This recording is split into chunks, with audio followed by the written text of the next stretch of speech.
Сәлем баршаңызға, сіздермен бірге дәметкен оразаға арналған ағзаға пайдалы және тойымды дәмді салат рецептісін сіздерге ұсынамын. Ұстаған оразаларыңыз қабыл болсын, жасалу жолы жеңіл және тез дайындалады. Келесі видео рецепті ұйғыр самсаның рецептісімен бөлісемін. Видео рецепті жіберіп алмаш үшін менің каналыма лайк басып тіркеліп қойыңыз. Бізге керек заттар: піскен қызанақ, 2 кішкентай сәбіз немесе 1 сәбіз болса жарайды, тауықтың саны еті, 150 грамм чернослив, 50 грамм грек жаңғағы және 100 грамм сыр.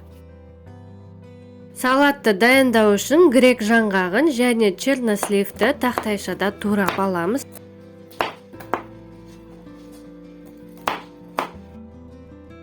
Черносливті жолақтап тураймыз, шұңқырлау ыдысқа саламыз.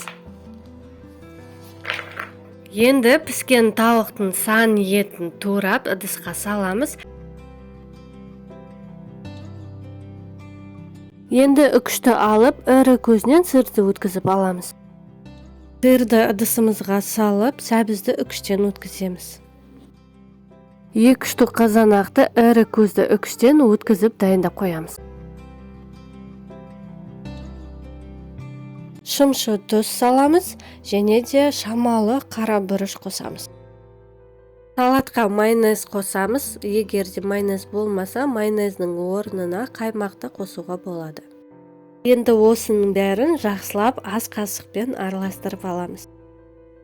Әшемдеуге мен грек жаңғағын үстіне сеуіп шықтым және шеттеріне черносливті салдым. Азғантай уақытта біздің салатымыз дайын болды, көп уақытымызды алмайды. Тойымды және ерекше дәмді салат жасап көруге кеңес беремін. Ас болсын, видео рецепті жіберіп алмаш үшін каналға қоңырауша белгісін басып, тіркеліп кетуіңізді сұраймын. Сіздермен бірге болған Дәметкен.